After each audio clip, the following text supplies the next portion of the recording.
Simplas 3-in-1 blender sa halagang 207 pesos.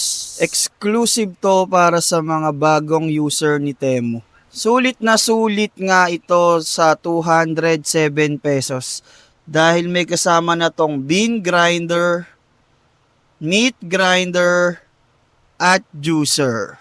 Siyempre, ipapakita ko rin sa inyo guys na gumagana nga ito.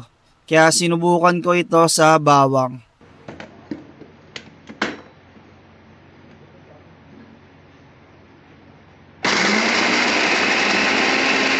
O di ba guys, ang bilis na lang ngayon gumawa ng garlic rice. At syempre, sinubukan ko rin yung juicer. At gumawa ako ng mango shake.